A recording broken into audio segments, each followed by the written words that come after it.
মৰমৰ ছাত্ৰ-ছাত্ৰীসকল, কক্ষালৈ তোমালোকক স্বাগতম। মই অংগৰাগ ভূঞা আৰু মই দশম শ্ৰেণীৰ অসমীয়াৰ পাঠ্যপুথি অসমীয়া সাহিত্য চয়নিকাৰ সপ্তমটো পাঠ ভাৰতীয় সংস্কৃতিৰ তৃতীয়টো ভাগৰ আলোচনা আগবঢ়াব বিচাৰিছো। আৰু এই আলোচনাটো আমি গোটেই যিটো পাঠ আছে সেই পাঠটোৰ মুখনি পেলাম আৰু তাৰ লগতে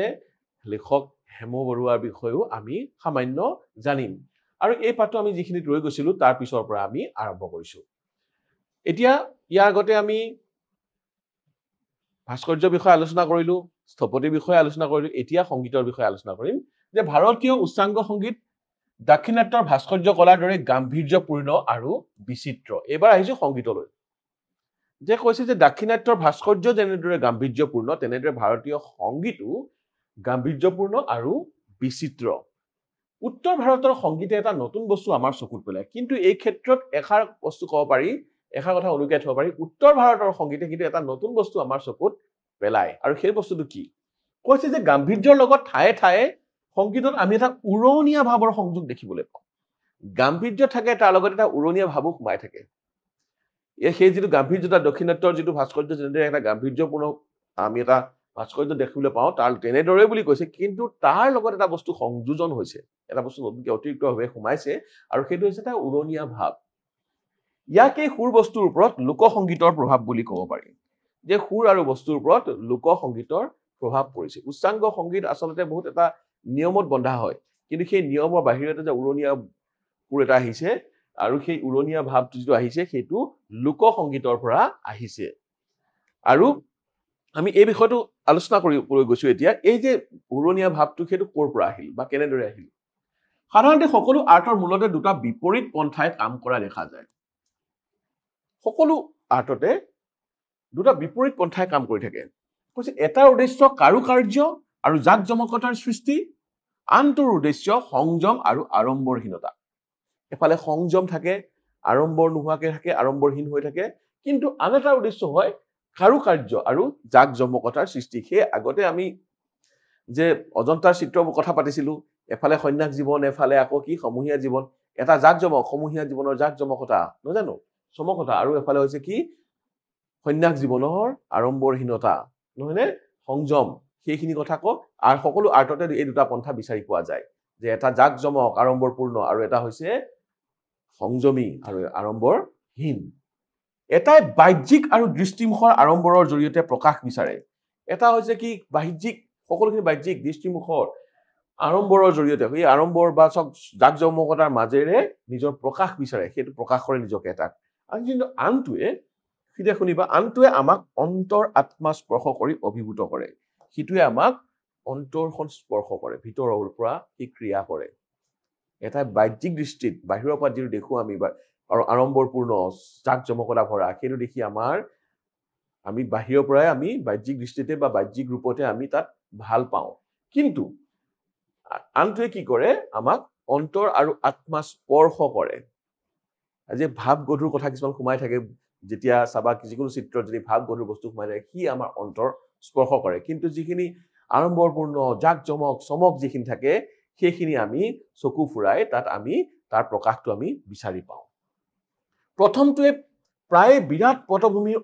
অৱতাৰণা কৰে, দ্বিতীয়টোৱে নকৰে। প্ৰথমটোৰ আকৌ পটভূমিটোৱে বিৰাট,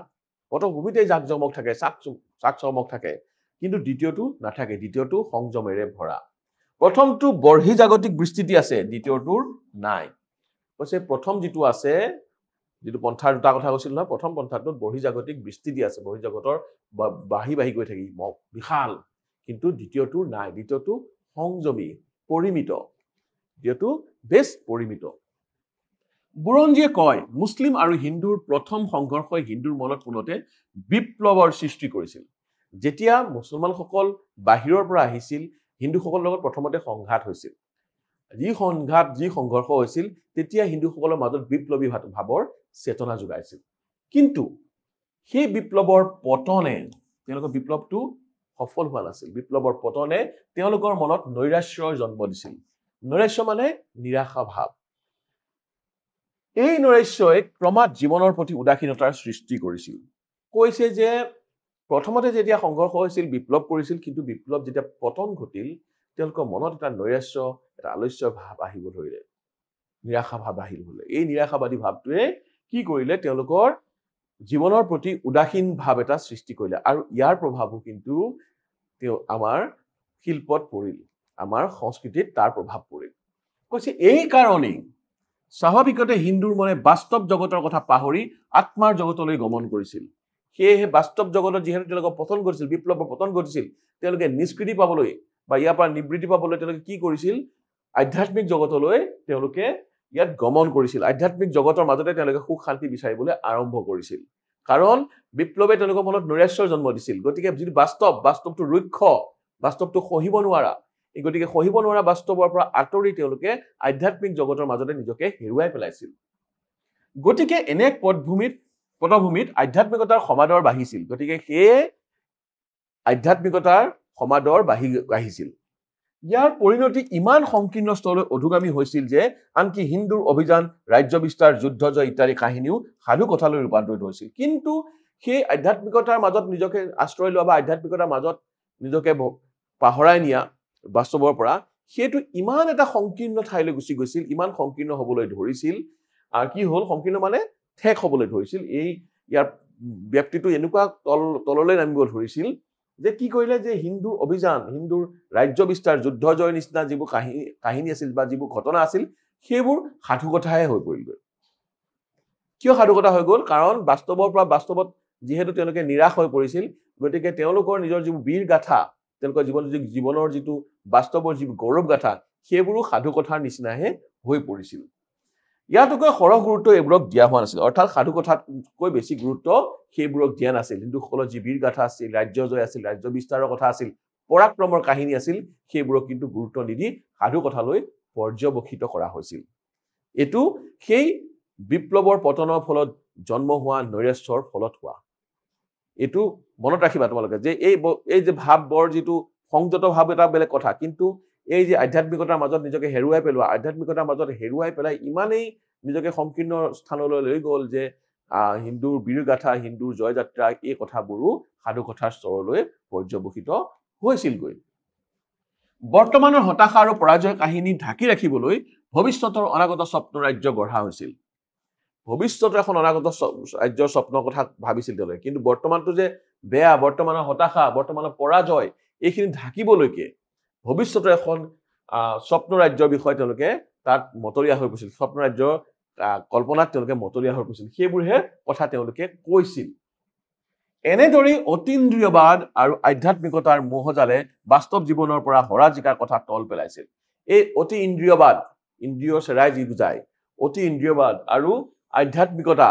এইকেইটাৰ মোহে মানুহক এনেদৰে চানি ধৰিছিল যে কি কৰিছিল বাস্তৱ জীৱনত তেওঁলোকে হৰা জিকাৰ কথা তেওঁলোকে আৰু ভবা নাছিল কাৰণ তেওঁলোকে হাৰিয়ে আছিল সেয়েহে বাস্তৱ জীৱনৰ হৰা জিকাৰ পৰা এইটো নিষ্কৃতি বা এইটো এটা আঁতৰি যাবৰ কাৰণে এইটো পলায়নবাদো বুলি কয় বা পলায়ন কৰি তেওঁলোকে অতীন্দ্ৰিয়বাদ আৰু আধ্যাত্মিকতাত শৰণ লৈছিল বা আধ্যাত্মিকতাত তেওঁলোকে বেছিকে সোমাই পৰিছিল আধ্যাত্মিকতাবাদে আনহাতে প্ৰাক মুছলিম যুগৰ হিন্দু সমাজৰ ওপৰত এটা সুকীয়া প্ৰভাৱ বিস্তাৰ কৰিছিল এইটো কথাও সঁচা যে আধ্যাত্মিকতা ইয়াৰ আগতেও আছিল মুছলমানসকল অহাৰ আগতেও আধ্যাত্মিকতা আছিল ভাৰতীয় সমাজত এটা আধ্যাত্মিকতাৰ প্ৰভাৱ আগৰ পৰাই আছিল কিন্তু পৰম পুৰুষৰ ধ্যানে মানুহক সামাজিক অসামঞ্জস্যৰ কথাৰ পৰা আঁতৰাই ৰাখিছিল যে সমাজত যিবোৰ বৈসাদৃশ্য যিবোৰ বৈষম্য সেইবোৰৰ পৰা মানুহক আঁতৰাই ৰাখিবৰ কাৰণেও আধ্যাত্মিকতাই মানুহক সহায় কৰিছিল সমাজত চলি থকা অসামঞ্জস্যতা অৰ্থাৎ বৈসাদৃশ্য যিবোৰ আছিল যিবোৰ বৈষম্য আছিল সেইবোৰৰ পৰা আঁতৰাই ৰাখিছিল কোনে আধ্যাত্মিকতাই গতিকে আধ্যাত্মিকতাৰ তাত এটা ৰোল আছে বা ভূমিকা আছে কি আধ্যাত্মিকতা তেনেদৰে মানুহক আঁতৰাই ৰাখিছিল আৰু যেতিয়া মুছলমানসকল আহিছিল অহাৰ পিছতো তেওঁলোকে বিপ্লৱৰ পতনৰ ক্ষোভ বা নিৰাশা থাকিবলৈকেও তেওঁলোকে আধ্যাত্মিকতা আৰু অতীন্দ্ৰিয়বাদৰ সহায় লৈছিল পদদলিত সৰ্বসাধাৰণে অদৃষ্টৰ ওপৰত আস্থা ৰাখি জীৱনৰ সকলো গ্লানি স্বীকাৰ কৰি লৈছিল এইখিনি মনত ৰাখিবা পদদলিত মানে ভৰিৰে গছকা সঁচাসঁচিকে ভৰিৰে গছকা নহয় কিন্তু যিহেতু তেওঁলোকক বেলেগে আহি সংঘৰ্ষ কৰি তেওঁলোকে পৰাভূত কৰিছে এইটো পদদলিত সাধাৰণ মানুহে অদৃষ্টৰ ওপৰত ভগৱান বা ভাগ্যৰ ওপৰত আস্থা ৰাখি জীৱনৰ সকলো গ্লানি পৰাজয় লজ্জা গৌৰৱৰ বিপৰীত গ্লানি পৰাজয় গ্লানি তেওঁলোকে স্বীকাৰ কৰি লৈছিল কাৰণ তাৰ বাহিৰে আৰু উপায় নাছিল তেওঁলোকৰ বিপ্লৱ সফল হোৱা নাছিল আৰু তেওঁলোকে তাত জিকিব পৰা নাছিল সেয়েহে পৰাজয় যিটো কালিমা বা পৰাজয় যিটো দুখ সেইটো তেওঁলোকে স্বীকাৰ কৰি লৈছিল হয় তেওঁলোকে হাৰিছে আৰু সেয়েহে এই যি যে হাৰিছে তেওঁলোকে যে পৰাজয় সেই পৰাজয়ৰ কথাটো কিন্তু তেওঁলোকে নিজৰ ওপৰতো তেওঁলোকে দুখ দিব খোজা তেওঁলোকে কৈছে অদৃষ্টৰ দুখ অদৃষ্টৰ ইচ্ছা অৰ্থাৎ ভাগ্যই তেওঁলোকক কেনেকুৱা কৰিছে বুলি তেওঁলোকে ভাবিছিল কিন্তু ইয়াত তেওঁলোকৰ পৰাক্ৰমৰ কথাও আছিল বেলেগ কথাও আছিল কিন্তু সেইখিনি কথা তেওঁলোকে আঁতৰাই এই পৰাজয় গ্লানি তেওঁলোকে স্বীকাৰ কৰি লৈছিল কাৰ ওপৰত অদৃষ্টৰ ওপৰত আস্থা ৰাখি এনেদৰে মনে গঢ়া জনসমাজৰ ওপৰত পুৰোহিত আৰু সামন্ত শ্ৰেণীৰ প্ৰভাৱ কম নাছিল আৰু এনেদৰে যিটো এইটো মনৰ ধাৰণা এই ধাৰণাখিনি গঢ়িবলৈ পুৰোহিত আৰু সামন্ত শ্ৰেণীৰ প্ৰভাৱটো যথেষ্ট আছিল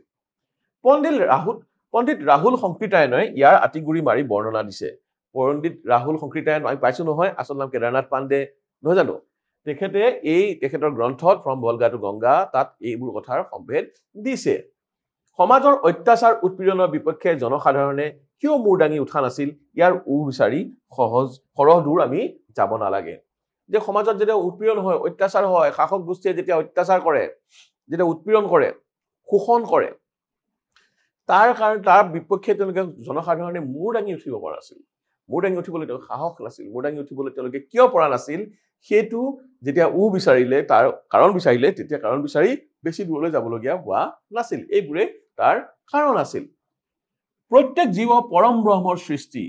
পৰম ব্ৰহ্ম অসীম অনন্ত স্থান কাল সকলোৰে অতীত এই কথাটো আমি মানুহবোৰে মানি লৈছে যে সকলো বস্তু পৰম ব্ৰহ্মৰে সৃষ্টি আৰু পৰম ব্ৰহ্ম অসীম যাৰ সীমা নাই অনন্ত স্থান কাল সকলোৰে ই অতীত জগতখন মায়া মৰিচিকা আৰু এই যিখন জগত এই পাৰ্থিৱ জগতখন এইবোৰ মায়া মোহ সেইবোৰ তাৰ বাহিৰে আন একো নহয় জীৱনটো মাথোন এটা মুহূৰ্তৰ অভিযান আৰু আমাৰ জীৱনটো কি কচুপাতৰ পানী অৰ্থাৎ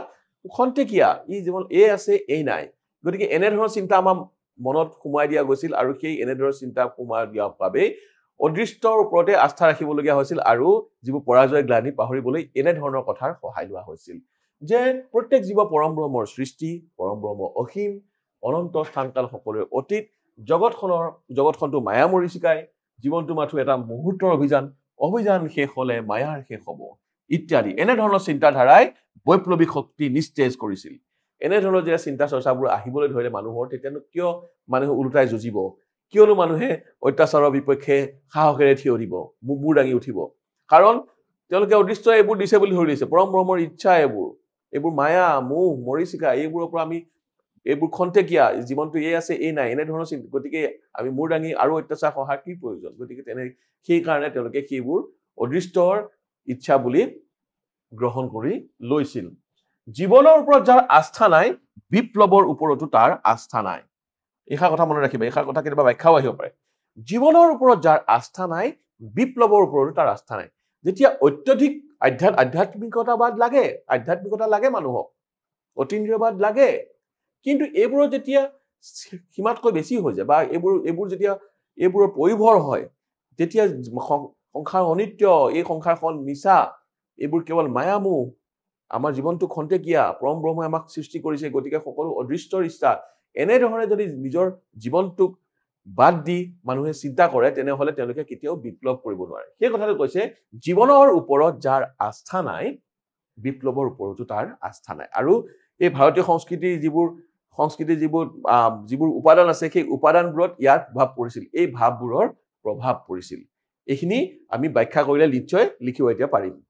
ইছলামৰ সংঘাতে আমাৰ আধ্যাত্মিকতাৰ ধমনী কপাই তুলিছিল পাৰ্থিৱ আৰু অপাৰ্থিৱ দুয়োটাৰ ওপৰত ইছলামৰ আস্থা প্ৰায় সমান ইছলামে কি কৰিলে এই যিটো আধ্যাত্মিকতাৰ যিটো আমাৰ ধমনী আছিল হীৰা আছিল সেইটো কপাই তুলিছিল আৰু তেওঁলোকৰ মাজত কিন্তু এটা ভাৰসাম্য আছিল তেওঁলোকৰ কৈছে পাৰ্থিৱ আৰু অপাৰ্থিৱ দুয়োটাৰ ওপৰত ইছলামৰ আস্থা প্ৰায় সমান ইছলামে পাৰ্থিৱকো সমানে আস্থা লয় আৰু অপাৰ্থিৱকো সমানে আস্থা লয় আধ্যাত্মিকতাক তেওঁলোকে গুৰুত্ব দিয়ে কিন্তু বাস্তৱ জীৱনৰ পৰা পলাই নহয় দুইটাক তেওঁলোকে সমানে গুৰুত্ব দিয়ে কিছু পৰিমাণে ইছলামে সামাজিক গণতন্ত্ৰৰ জন্ম দিছিল আৰু সমাজখনত সামাজিক গণতন্ত্ৰ তেওঁলোকে জন্ম দিছিল ই অনিশ্চিত ভৱিষ্যতৰ বস্তু নহয় আৰু এইটো এটা এনেকুৱা নহয় যে কল্পনাৰ বস্তু নহয় কি হ'ব কি নহ'ব তেনেকুৱা কথা নহয় তেওঁলোকে গণতন্ত্ৰ জন্ম দিছে যিটো হয় সেইটোকে পাইছে তেওঁলোকে গতিকে এনে চিন্তাধাৰাই সামাজিক বান্ধোন ছিঙি পেলাইছিল আৰু তেতিয়া কি হৈছে যে সমাজৰ যিবোৰ বান্ধোন আছিল বান্ধোনবোৰ ছিঙি গৈছে যে আমি সামাজিক গণতন্ত্ৰ সূচনা হৈছে আৰু এইটো ভৱিষ্যতৰ অনিশ্চয় বস্তু নহয় যে হ'ব নে নহয় তেনেকুৱা এটা বস্তু নহয় ই এটা সঁচা বস্তু ই এটা পাব পৰা বস্তু গতিকে মানুহে সামাজিক বান্ধোন ছিঙিবলৈ আৰম্ভ কৰিছিল সমাজৰ দৰিদ্ৰ পদদলিত জনতাই ইয়াৰ জৰিয়তে মুক্তিৰ সন্ধান পাইছিল আৰু সেয়ে কি হ'ল যিবোৰ পদদলিত যিবোৰ শোষিত মানুহ আছিল যিবোৰ বৰ বেছিকে যাতনাই পিষ্ট কৰা মানুহ আছিল তেওঁলোকে এই সামাজিক গণতন্ত্ৰৰ মাজত মুক্তিৰ সন্ধান পাইছিল আৰু সামাজিক জীৱনত ব্যক্তিৰ মুক্তবাণীয়ে ইছলামৰ ধৰ্মৰ প্ৰচাৰ দ্ৰুত কৰি তুলিছিল আৰু সেই কাৰণেই ইছলাম ধৰ্মৰ প্ৰচাৰটো দ্ৰুত হ'বলৈ আৰম্ভ কৰিছিল সামাজিক জীৱনৰ বা কি হৈছিল সামাজিক জীৱনত ব্যক্তিৰ মুক্তিবাণীয়ে ব্যক্তিবোৰ কেনেকৈ মুক্ত হ'ব পাৰে মুক্ত হোৱাৰ পথ দেখুৱাইছিল আৰু সেই পথ দেখুৱাৰ কাৰণে তাৰ প্ৰতি মানুহ অধিক আকৃষ্ট হৈছিল আৰু সেই কাৰণে ইছলামৰ প্ৰসাৰ হ'ব আৰম্ভ কৰিছিল দ্ৰুতভাৱে প্ৰসাৰ হৈছিল প্ৰচাৰ দ্ৰুত কৰি তুলিছিল ভাৰত ভূমিত ইছলামৰ খৰতকীয়া প্ৰচাৰৰ ইও এক কাৰণ সাহিত্য সম্পদৰ পিনৰ পৰা ভাৰতীয় সংস্কৃতি বিশেষভাৱে চহকী কৈছে যে এই কাৰণে ভাৰতত মুছলমানসকলৰ বা ইছলামৰ খৰতকীয়া প্ৰচাৰ হৈছিল আৰু সেয়েহে মানুহৰ মাজত ই জনপ্ৰিয়তা অৰ্জন কৰিছিল আৰু সাহিত্য সংস্কৃতিটো তাৰ প্ৰভাৱ পৰিছিল সাধাৰণতে পুৰণি সাহিত্য ভক্তিমূলক আছিল সেইটো আমি পাই আহিছো যিবোৰ পুৰণি সাহিত্য আছে কেৱল ঈশ্বৰৰ নাম গুণ গাইছিল বা ঈশ্বৰৰ প্ৰশস্তি আছিল ঈশ্বৰৰ মহিমা কথাই আছিল গতিকে বেছিভাগ ভক্তিমূলক আছিল ই আধ্যাত্মিক চিন্তাধাৰাৰ পিনৰ পৰা সমৃদ্ধিশালী আধ্যাত্মিক চিন্তাফালে এইবোৰ বহুত ভাৱগধুৰ বহুত তত্ত্বগধুৰ বহুত মূল্যৱান ইও সমাজৰ এটা বিশেষ স্তৰৰ কথা কয় ই সমাজৰ এটা বিশেষ স্তৰৰ মানুহৰ কথা কয় বিশেষ স্তৰৰ কথা ই ব্যক্ত কৰে প্ৰকাশ কৰে পাঠান আৰু মোগল সাম্ৰাজ্যৰ অধীনত বংগদেশীয় কাব্য সাহিত্য যথেষ্ট উৎকৰ্ষ লাভ কৰিছিল কিন্তু সেইখিনি সময়ত কি হৈছিল পাঠান আৰু মোগলৰ প্ৰভাৱত তেওঁলোকৰ অধীনত যেতিয়া বংগদেশ আছিল বংগদেশৰ কাব্য সাহিত্যই যথেষ্ট উচ্চ স্থান বা উৎকৰ্ষতা অৰ্জন কৰিছিল সেইদৰে মহাৰাষ্ট্ৰৰ ভক্তিমূলক কাব্য সাহিত্যৰ সৌৰভ বিশ্বজনীন ইফালে আকৌ কি হ'ল মহাৰাষ্ট্ৰত ভক্তিমূলক যিবোৰ কাব্য সাহিত্য আছে তাৰো মান বহুত উচ্চ খাপৰ আছিল কবিৰ আৰু সেই সময়ৰ বৈষ্ণৱ সাহিত্যিকসকলৰ দৃষ্টিৰ সমকক্ষ সাহিত্য আজিও বিৰল তুলসীদাসৰ ৰামায়ণ কৈছে যে সেইখিনি হ'ল কবিৰ আছিল কবিৰৰ দোহা বা কবিৰৰ সাহিত্য কৃতি আমি এতিয়াও আমি তাক প্ৰশংসা কৰোঁ কবিৰ আৰু সেই সময়ত কি হৈছিল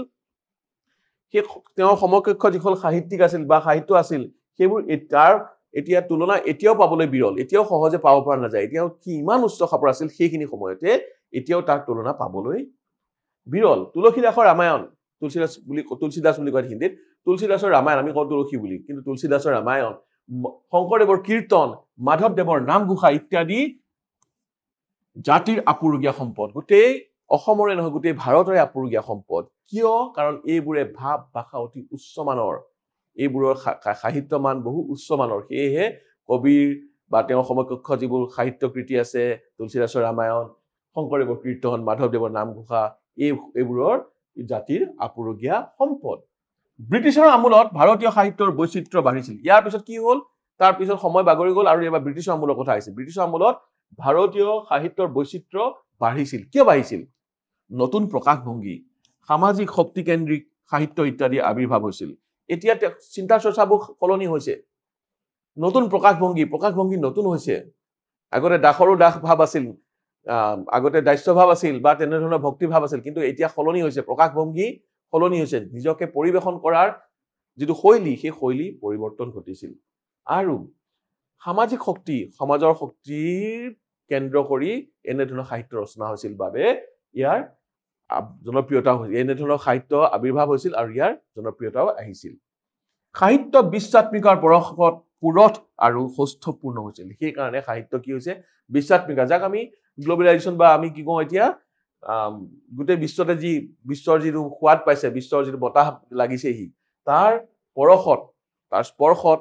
পুৰঠ আৰু সৌষ্ঠৱপূৰ্ণ হৈছিল গতিকে কি পৰিপক্ক হ'বলৈ ধৰিছিল আৰু ৰস বাঢ়িছিল নিজৰ মাটিৰ পৰা উঘাল খাই নপৰাকৈ বিশ্ব ৰদৰ ৰেঙনি গ্ৰহণ কৰিব পৰাটোই হৈছে ভাৰতীয় সাহিত্য জীৱনৰ বৈশিষ্ট্য এইটো বাক্যটো বৰ সুন্দৰ বাক্য কৈছে নিজৰ মাটি ধৰি এটা বিশাল বৃক্ষ গছ বৃক্ষ এডাল বিশাল বৃক্ষ সি কি কৰিছে বাহিৰৰ যি বতাহ আহিছে বতাহ আহি লাগিছে এই বৃক্ষত আৰু নিজৰ শিপা উঘাল খাই পৰা নাই নিজৰ মাটিৰ পৰা উঘাল খাই নপৰাকৈ নিজৰ মাটিৰ পৰা সি উঘাল খাই পৰা নাই অৰ্থাৎ নিজৰ শিপা হেৰুৱাই পেলোৱা নাই নিজৰ যি আগৰ পৰা চলি অহা সংস্কৃতি সি তাক বাদ দিয়া নাই নিজৰ সংস্কৃতিৰ যিখিনি কথা আছে মূল কথাখিনি বাদ দিয়া নাই নিজৰ শিপা এতিয়াও টানকৈ ধৰি আছে উভাল খাই পৰা নাই ভাঙি ছিঙি পৰা নাই আৰু নিজৰ মাটিৰ পৰা উঘাল খাই নপৰাকৈ বিশ্বৰ ৰ'দৰ ৰেঙনি ল'ব গ্ৰহণ কৰিব পৰাটোই হৈছে ভাৰতীয় সাহিত্যৰ জীৱনৰ বৈশিষ্ট্য আৰু বৃক্ষই যদি ৰ'দ লয় নিশ্চয় বৃক্ষটোৰ প্ৰসাৰ হ'ব বৃক্ষজোপা আৰু বাঢ়িব অৰ্থাৎ বিশ্বৰ যিবোৰ সাহিত্য আছে সেই সাহিত্যৰ পৰশ বিশ্বৰ সাহিত্যৰ বিভিন্ন সোৱাদ বিভিন্ন ৰস বিভিন্ন শৈলী এইবোৰ সৈতে আমাৰ যিটো পুৰণি যে সাহিত্যৰ ৰূপ আছে তাৰ লগত যদি যোগ হয় তেনেহ'লে ই অনন্য হৈ তোলে আৰু ইয়ে হৈছে ভাৰতীয় সাহিত্য জীৱনৰ বৈশিষ্ট্য আৰু সেয়েহে ভাৰতীয় সাহিত্য সেইদৰে ই নতুন ৰূপলৈ ই ৰূপান্তৰ ঘটিছিল যিসমূহ আৰ্ট আছে আৰ্টৰ ভিতৰত ভাস্কৰ্য কলাই হৈছে সমাজৰ সৌন্দৰ্যবোধৰ ওপৰত বেছি নিৰ্ভৰশীল যে ইয়াৰ আগতে আমি চিত্ৰকলাৰ বিষয়ে কথা পাতিছিলোঁ নহয়নে সংগীতৰ বিষয়ে কথা পাতিলোঁ কিন্তু এতিয়া ভাস্কৰ্যৰ কথা পাতিব বিচাৰিছোঁ ভাস্কৰ্যত কি হ'ল ভাস্কৰ্য এনে এটা শিল্প ৰূপ যিটো কিন্তু কেৱল ব্যক্তিগত নহয় ই সমাজ সামূহিকভাৱেহে ই ক্ৰিয়া কৰে অৰ্থাৎ মই কথাটো বুজাব খুজিছোঁ যে এজন কবিয়ে ব্যক্তিগত ভাৱ তৰংগত তেওঁ অতিবাহী ফুৰিব পাৰে কবিজন নিজৰ ভাৱৰে পৰাই তেওঁ নিজা সৃষ্টি কৰিব পাৰে চিত্ৰকৰজনেও তেনেদৰে মনলৈ যি আহিছে নিৰল সপোন ৰচি সম্পূৰ্ণতা লভিব পাৰে তেওঁ চিত্ৰৰ মাজতে সম্পূৰ্ণ লভিব পাৰে কিন্তু ভাস্কৰ্য এটা গঢ়িবলৈ হ'লে এজন মানুহে কেৱল নিজৰ কথা চিন্তা কৰিলে নহ'ব তেওঁ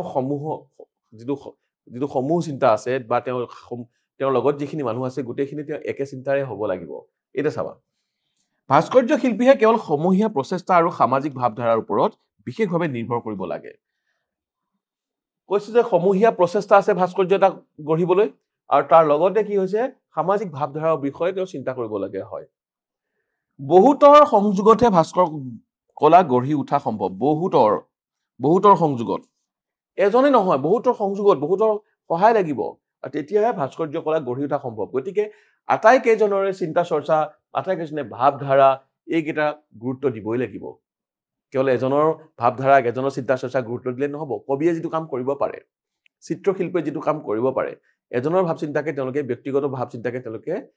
তাত প্ৰকাশ কৰিব পাৰে কিন্তু যেতিয়া ভাস্কৰ্য কলা এটা থাকে তেওঁ সামাজিক বা সামূহিক চিন্তাৰ চৰ্চা সামাজিক ভাৱধাৰাৰ ওপৰত বিশেষভাৱে নিৰ্ভৰ কৰিবলগীয়া হয় গতিকে প্ৰত্যেকজন সহযোগীয়ে কম বেছি পৰিমাণে শিল্পবোধ থকা উচিত গতিকে যিমান কেইজন সহযোগী থাকে তেওঁলোকে আটাইৰে মনত কিন্তু শিল্পবোধ থাকিব লাগিব তেতিয়াহে এটা সুন্দৰ ৰসুতীৰ্ণ ভাস্কৰ্য কলাৰ সৃষ্টি হ'ব পাৰে ইউৰোপৰ গথিক গীৰ্জাসমূহ দাক্ষিণাত্যৰ শিলৰ মন্দিৰবোৰ চাৰাচেনসকলৰ মছজিদবোৰ এই সকলোখিনি একে সংঘবদ্ধ শান্তিপূৰ্ণ সমাজৰ দান শিল্প সৃষ্টিৰ ক্ষেত্ৰত সমাজ জীৱনৰ দায়িত্ব কম নহয় ইয়াৰ লগতে সামাজিক পৰিৱেশৰ দায়িত্ব আছে গতিকে সমাজখনত যিবোৰ ঘটনা ঘটি থাকে সমাজখন শান্ত সমাহিত হ'লে তাৰ ভাস্কৰ্যবোৰ অনুৰূপ হ'ব বা সমাজখন সুসভ্য হ'লে সংস্কৃতিৰ উৎকৰ্ষত তেওঁলোকে সহায় কৰিব পাৰে ঠিক তেনেকৈ এইবোৰৰ উদাহৰণ আছে ইউৰোপৰ যিবোৰ গথিক গীৰ্জা আছে দাক্ষিণাত্যৰ শিলৰ মন্দিৰবোৰ আছে চাৰাচেনৰ যিবোৰ মছজিদ আছে এই সকলোখিনি কিন্তু সংঘবদ্ধ একেলগে কৰা সামূহিক প্ৰচেষ্টাৰ ফল আৰু শিল্প সৃষ্টি ক্ষেত্ৰত সমাজ জীৱনৰ দায়িত্ব কম নহয় গতিকে সমাজ জীৱনৰ ইয়াত দায়িত্ব আছে সমাজ জীৱনে ইয়াত অৰিহণা যোগায় নতুন যুগৰ ভাৰতীয় সংস্কৃতি সমন্বয়ৰ বস্তু হ'ব লাগে বুলি গান্ধীজীয়ে মত প্ৰকাশ কৰিছিল গতিকে গান্ধীজীয়ে এতিয়া মত প্ৰকাশ এই বুলি কৰিছে মহাত্মা গান্ধীৰ কথা কৈছে মহাত্মা গান্ধীয়ে মত প্ৰকাশ কৰিছিল যে নতুন যুগৰ যেতিয়া শিল্প আমি সৃষ্টি কৰিম ই যাতে হয় সমন্বয়ৰ বস্তু এই প্ৰশ্নটো প্ৰায়ে আহে পৰীক্ষাত যে গান্ধীজীয়ে নতুন যুগৰ শিল্প কেনেকুৱা হ'ব লাগে বুলি কৈছে গান্ধীজীয়ে নতুন যুগৰ ভাৰতীয় সংস্কৃতি সমন্বয়ৰ বস্তু হ'ব লাগে বুলি কৈছিল লগে লগে অতীজৰ যিখিনি সৎ আৰু সত্য বুলি সম্যকভাৱে স্বীকাৰ কৰা হৈছে সেইখিনিকো আমি গ্ৰহণ কৰিব পৰা হয় সম্যক দৃষ্টিকোণৰ পৰা স্বীকৃত হৈছে তাৰে বৰ্তমান সংস্কৃতিৰ ভেটি বান্ধিবলৈ চেষ্টা কৰাটো উচিত হ'ব গতিকে অতীতত যিখিনি আছে অতীতত যিখিনি সৎ সৰল বা যিখিনি অতীতত যিটো মান্য যিবোৰ বস্তু সেইখিনিৰ লগত নতুনৰ সমন্বয় ঘটাই আমি সৃষ্টি কৰিব লাগে আৰু তেতিয়া জনসাধাৰণৰ বেছি ই সমাদিত হ'ব জনসাধাৰণৰ মাজত ই বেছি সমাদিত হ'ব জনসাধাৰণৰ বেছি ই ওচৰ চপা হ'ব ইয়াকে কাৰ্যত পৰিণত কৰিবলৈ হ'লে ভাস্কৰ্য কলাৰ দৰেই নতুন সংস্কৃতি যে সমূহীয়া জীৱনৰ সম্পদ হ'ব লাগিব সেই বিষয়ে অকণো সন্দেহ নাই গতিকে ভাস্কৰ্য কলা যেনেকুৱা সামূহিক সম্পদ তেনেকৈ প্ৰতিটো শিল্প যদি সামূহিক সম্পদ কৰিব পৰা যায় তেতিয়া ই ৰসুতীৰ্ণ হ'ব সেই বিষয়ে অকণো সন্দেহ নাই এই গোটেই পাঠটোৰ আধাৰটোৱে সেইটো গোটেই পাঠটোত আৰম্ভণিৰ পৰা কৈছে ভাৰতীয় সংস্কৃতি এক সমন্বয়ৰ বস্তু হয়নে গতিকে আমি যেতিয়া সেই সমন্বয়টো গুৰুত্ব দিম তেতিয়াহ'লে আমাৰ সৃষ্টি ৰসুতীৰ্ণ হ'ব ই জাউতিযুগীয়া হ'ব ই হ'ব সমন্বয়ৰ বস্তু যেতিয়া সকলোৱে মিলি আমি সৃষ্টি কৰিম ই হ'ব সমন্বয়ৰ বস্তু জনসাধাৰণৰ বাচক বনীয়া সম্পত্তি স্থান আৰু কালজয়ী শিল্পৰ প্ৰচেষ্টা জিউলাই মানে আটাইতকৈ মৰমৰ কৈছে যেতিয়া সকলো সমন্বয়ৰ ফলত অতীতৰ ভালখিনি নতুনৰ যিখিনি ভাল দেখা গৈছে সকলোখিনি সমন্বয় ঘটোৱা যায় আৰু সমন্বয় ঘটাই সামূহিক চেতনাৰে এটা নতুন সৃষ্টি কৰা যায় সেই সৃষ্টি ৰসুতীৰ্ণ হয় আৰু ই কৈছে যে ই জাউতিযুগীয়া হয় ই হ'ব সমন্বয়ৰ বস্তু জনসাধাৰণৰ বাচক বনীয়া সম্পত্তি মানুহৰ একেবাৰে নিৰ্বাচিত আটাইতকৈ ভালৰ ভাল লগা সম্পত্তি ই হ'ব আৰু কি কৈছে স্থান আৰু কালজয়ী শিল্প প্ৰচেষ্টা ই সময়ক জয় কৰিব ই যে স্থানতে নহওক ই সমাদৰ লাভ কৰিব ই প্ৰতিটো সময়তে যিকোনো যুগতে ই সমাদৰ লাভ কৰিব আৰু জিউলাও শিল্প প্ৰচেষ্টা জিউলাও বুলি কৈছে ই সকলোৰে মৰমৰ হ'ব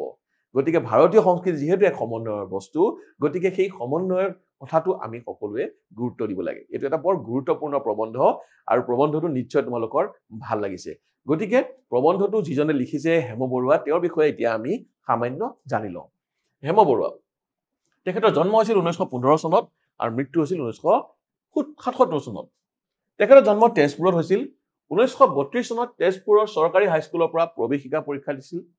1934 চনত কটন কলেজৰ পৰা IA আৰু 36 চনত BA পাছ কৰি আৰু 1938 চনত কলিকতা বিশ্ববিদ্যালয়ৰ পৰা তেওঁ MA উত্তীৰ্ণ হয় তাৰপিছত কি কৰিছে 1940 চনত যোৰহাট কলেজত অধ্যাপনাৰে চাকৰি জীৱন আৰম্ভ কৰিছে আৰু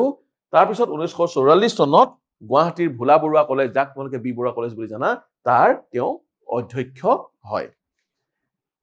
তাৰপিছত কথাখিনি শুনিবা তেওঁ সেইখিনি হ'ল তেওঁ পেছাদাৰী জীৱন নহয় জানো তাৰ এতিয়া বাকীখিনিলৈ আহা তেওঁ আধুনিক কবিতাৰ পথ প্ৰদৰ্শক বুলি কোৱা হয় বৰুৱাদেৱৰ ৰচনাসমূহ হ'ল বালিচন্দা